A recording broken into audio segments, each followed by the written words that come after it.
महाराष्ट्राच्या जनतेने 2024 एकाला 20 आमदार दिले, दुसऱ्याला 0 दिलेले आहे. भरपूर ताकद आहे. आम्ही एवढा घाबरलो आहे की आम्हाला झोप लागत नाहीये. मस्ती आलेली आहे, माज आलेली आहे आणि जनता हा माज उतरवल्याशिवाय गप्प बसणार नाही. तर आमचं कसं होणार? तेवढी मोठी ताकद आहे हो. एकाकडे 20 आमदार आहे, दुसऱ्याकडे 0 आहे. बाप रे. आणि आमच्याकडे तर 132 आहे. तो कशी तुलना होणार आमची या दोघांबरोबर? आम्हाला दोघांना फार चिंता वाटते आता हो.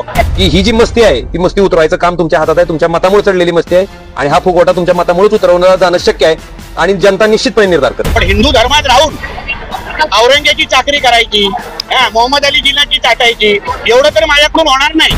कुठची आहे ही? म्हणजे राजा बोलेन दल आले का दाखवतील लोक. मराठी माणसाच्या हितासाठी दोघं एकत्र असं बोलून आम्ही काय पाकिस्तानवरून आहे का? आम्ही काय पाकिस्तानवरून आहे का? कारण मी खासदार आहे. मला त्यांना नम्रपणे सांगायचंय की माझ्याकडे आलेल्या कामाच्या माणसाला मी कधीच विचारलं नाही की तुझी पार्टी कोणची आहे, तुझा धर्म कोणचा आहे, तुझी जात कोणची आहे. मी खासदार आहे. भाजपचा जरी माणूस आला, कट्टर कार्यकर्ता आला आणि त्याचं जर माझ्याकडे काम असेल तर माझं कर्तव्य आहे पहिलं की त्याचं काम मला करून देणं. शुभेच्छा असेल, चांगली गोष्ट आहे. चांगली गोष्ट ना. दोन भाऊ कोणाचा कुटुंब अगर एकत्र येत असेल तर कोणाला वाईट वाटणार? चांगलीच गोष्ट आहे ना. कोणाचं कुटुंब अगर परत एकत्र येत असेल तर चांगलीच गोष्ट आहे. पालिका निवडणुकीसाठी अडचण येणार नाही का? मुंबई महानगरपालिकेचं महाराष्ट्राच्या जनतेने 2024 एकाला 20 आमदार दिले, दुसऱ्याला 0 दिलेले आहे. भरपूर ताकद आहे. आम्ही एवढा घाबरलो आहे की आम्हाला झोप लागत नाहीये. एवढी भीती वाटते आम्हाला लोकांना. भारतीय जनता पक्ष आमच्या जिल्हाध्यक्षांना घाम आलाय, मला घाम आलाय की आता आमचं कसं होणार? तेवढी मोठी ताकद आहे हो. एकाकडे 20 आमदार आहे, दुसऱ्याकडे 0 आहे. बाप रे. आणि आमच्याकडे तर 132 आहे. तो कशी तुलना होणार आमची या दोघांबरोबर? आम्हाला दोघांना फार चिंता वाटते आता हो. मराठी माणसाच्या हितासाठी दोघं एकत्र असं बोलून आम्ही काय पाकिस्तानवरून आहे का? आम्ही काय पाकिस्तानवरून आहे का? काय हो? आम्ही सगळे पाकिस्तानचे आहेत का? त्यांचं म्हणणे की ठाकरे ब्रँड टिकला पाहिजे. ठाकरे ब्रँड टिकला पाहिजे. ठाकरे ब्रँड हिंदुत्व सोडल्यामुळे संपलेला आहे. बाळासाहेब ठाकरे आणि हिंदुत्व हे अटूट नातं आहे. ज्यांनी आज हिंदुत्व सोडलं त्यांना हे असेच रसातळाला गेलेले आहे. म्हणून ठाकरे ब्रँड हे हिंदुत्व सोडल्यामुळे आहे. मला एक लक्षात घ्या. आव्हाड म्हणाले की नितेश राणे हे रामाचा अवतार घेतील, विष्णूचा सुद्धा अवतार घेतील. बघा असं आहे ना, हिंदू धर्माच्या मध्ये आम्ही फार लहान आणि आम्ही त्यांचे अनुयायी आहोत आणि म्हणून मी कुठल्या तरी हिंदू धर्माच्या ह्या देवी देवतांना मानणाऱ्यापैकी मी आहे. अवतार कोणाचं घ्यावं एवढं का मी मोठं नाही, पण किमान हिंदू धर्माच्या देवी देवतांची तरी माझं नाव जोडलं ना. मोहम्मद अली जिना, औरंगजेब, टिप्या, यांच्यावर तो माझं नाव जोडलं नाही ना, ह्याचं माझं समाधान आहे. मी ज्या धर्माचा आहे त्या धर्माच्या देवी देवतांबरोबर अगर माझं नाव कोण एका श्वासात घेत असेल ना तर मला अभिमान आहे त्या गोष्टीचा.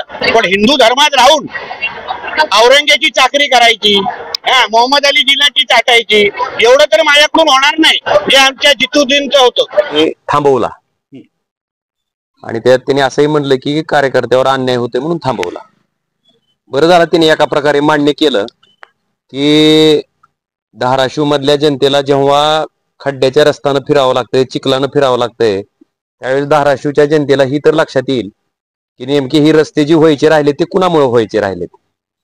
अनेक शेतकऱ्यांना शेतातले ट्रान्सफॉर्मर डीपी न बसल्यामुळं प्रचंड असा त्रास सहन करावा लागत होता. पाणी असून स्वतःच्या पिकाला त्या ठिकाणी पाणी देता येत नव्हतं. त्यांच्याही लक्षात येईल की हे नेमकं थांबलंय कुणामुळं. कारण काल स्वतः भाजपाच्या मंत्र्यांनीच त्या ठिकाणी कबूल केलं की जिल्हा नियोजन समितीचा निधी आम्ही थांबवला. पुन्हा दुसरं वक्तव्य केलं की आमच्या पार्टीत आले, आमच्या पार्टीत असले तरच निधी. का हो? ही निधी काय कणकवलीतली प्रॉपर्टी विकून आणलेला निधी आहे का? धाराशिव जिल्हा नियोजन समितीला जो निधी दिलाय तो कणकवलीतली प्रॉपर्टी विकून, कुणाची बापजादीची प्रॉपर्टी विकून दिलेला निधी आहे का? कृपा करून लोकप्रतिनिधींनी, म्हणजे आम्ही खासदार असू, खासदार निधी म्हणजे काय आमच्या बापाची प्रॉपर्टी विकून दिलेला निधी आहे का? आमदार निधी असू, कुणाचाही निधी. अरे सामान्य माणसाने टॅक्सच्या माध्यमातून, जीएसटीच्या माध्यमातून दिलेला हा पैसा आहे आणि त्या पैशावर जणू आपण आपली वडिलोपार्जित प्रॉपर्टी असल्यासारखा अधिकार सांगून जर म्हणत असो की आम्ही अमुकला निधी थांबवू, तमुकला निधी थांबवू, मला वाटतं हे अतिशय दुर्दैवी आहे. आणि एका मंत्र्याकडनं अशा पद्धतीची भाषा येते हेच मला वाटतं दुर्दैव आहे. दुसरं मला विचारायचं आहे की भारतीय जनता पार्टीचा जर पाठीमागं तुम्ही बॅनर बघितलं तिथं कायम लिहिलेलं असते बघा, राष्ट्र प्रथम, पार्टी द्वितीय आणि व्यक्ती तृतीय. कुठे गेलं ती?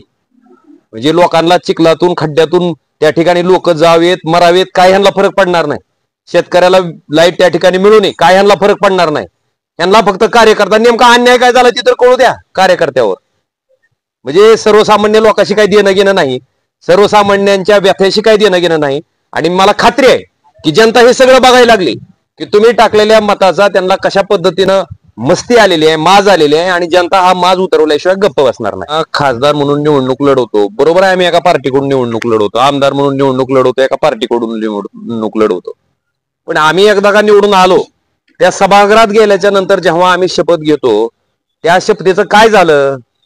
कारण मी खासदार आहे, मला त्यांना नम्रपणे सांगायचंय की माझ्याकडे आलेल्या कामाच्या माणसाला मी कधीच विचारलं नाही की तुझी पार्टी कोणची आहे, तुझा धर्म कोणचा आहे, तुझी जात कोणची आहे.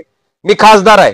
भाजपचा जरी माणूस आला, कट्टर कार्यकर्ता आला आणि त्याचं जर माझ्याकडे काम असेल तर माझं कर्तव्य आहे पहिलं की त्याचं काम मला करून देणं, ही माझी जबाबदारी आहे. मी संविधानाची त्या ठिकाणी जी तरतूद आहे त्या तरतुदीप्रमाणे ईश्वराला साक्ष ठेवून मी शपथ घेतलेली आहे. मला वाटतं त्या शपथेचा विसर आपल्याला पडू देता कामा नये. आणि अशा पद्धतीनं पक्ष केंद्रित व्यक्ती केंद्रित बोलणं मला वाटतं संविधानालाच हरताळ फासण्याचा प्रकार आहे.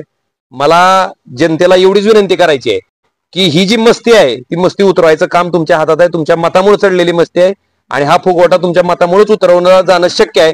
आणि जनता निश्चितपणे निर्धार करत. हुकुमशाही आहे ही, म्हणजे राजा बोलेन दल हाले का दाखवतील लोक. इथं नरेंद्र मोदीची सभा झाली होती, त्या सभेच्या नंतर इथल्या जनतेनं महाराष्ट्रामध्ये क्रमांक 2चं मताधिक्य म्हणजे तब्बल 3,30,000 इतक्या मताच्या फरकानं त्या ठिकाणी या सामान्य ओमराजेला निवडून दिले. मला वाटतं एवढं पुरेसं आहे, त्याच्यावर जास्त बोलायची गरज नाही. की त्यांना इथं एक घर बांधून द्या, धाराशिव मध्ये जागा घ्या कुठंतरी आणि इथंच घर बांधून द्या त्यांना. त्यामुळं सर्वसामान्य जनतेची व्यथा, सर्वसामान्य जनतेचा आवाज, सर्वसामान्य जनतेच्या अडचणी ह्या जर त्यांना किरकिर वाटत असतील तर अशी किरकिर आम्ही रोज करणार आहेत. त्यामुळे त्यांना जायचा यायचा त्रास नको, हिथंच घर बांधा, हिथंच राहा आणि किरकिर झालं की तुम्हाला जे काय शक्य असेल ते करा. धाराशिव जिल्हा नियोजन समितीच्या निधी वाटपावरून भाजप आणि शिवसेना यांच्यात सध्या वादाची ठिणगी उडाली आहे. भाजपचे आमदार राणा रणजितसिंग पाटील यांनी केलेल्या तक्रारीनंतर समितीच्या कामांवर स्थगिती देण्यात आली आहे.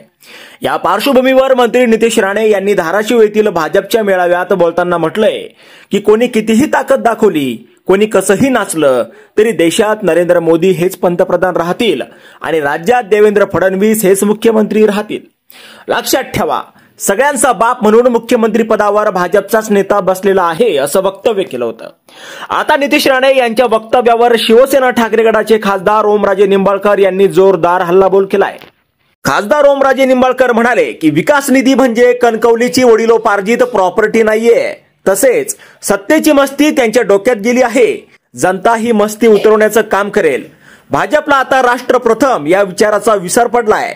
आमच्या सोबत आले तरच निधी हा लोकशाहीचा खून असून अशा वृत्तीला ठेचायलाच हवं असा हल्लाबोल त्यांनी नितेश राणे यांच्यावर केलाय. जनता ही सगळ्यांचा बाप असते, त्याचा विसर पडू नये. जनता तुम्हाला धडा शिकवीन. नितेश राणेंना धाराशिवमध्ये घर बांधून द्या, ज्यांना जाण्या येण्याचा त्रास नको. जनतेचे प्रश्न त्यांना किरकिर वाटत असेल तर ते आम्ही करणारच आहोत अशी टीका देखील ओमराजे निंबाळकर यांनी नितेश राणे यांच्यावर केली आहे. आता ओमराजे निंबाळकर यांच्या टीकेला नितेश राणे काय प्रत्युत्तर देणार हे पाहणं महत्त्वाचं ठरणार आहे. आणि अशातच नितेश राणे यांच्या वक्तव्यावर त्यांचे बंधू निलेश राणे यांनीही नाराजी व्यक्त केली आहे. सोशल मीडियावर प्रतिक्रिया देत निलेश राणे यांनी म्हटलंय की नितेशने बोलताना जपून बोलायला हवं. मी त्याला भेटल्यावर याबद्दल नक्कीच बोलेन, मात्र सार्वजनिकरित्या बोलताना प्रत्येक गोष्टीचं भान ठेवायलाच हवं. सभेत बोलणं सोपं असतं, पण आपल्या बोलण्यामुळे नेमका कोणाचा फायदा होतोय हे समजून घेणं आवश्यक आहे. आपण महायुतीचा भाग आहोत हे विसरून चालणार नाही. आता यावर तुम्हाला काय वाटतं, तुमचं मत कमेंट बॉक्समध्ये लिहायला अजिबात विसरू नका. आणि व्हिडिओ आवडला असेल तर जास्तीत जास्त शेअर करा. आणि आतापर्यंत मराठी जनता आपण आपल्या या चॅनलला सबस्क्राईब जर केलेलं नसेल तर चॅनलला सबस्क्राईब करा.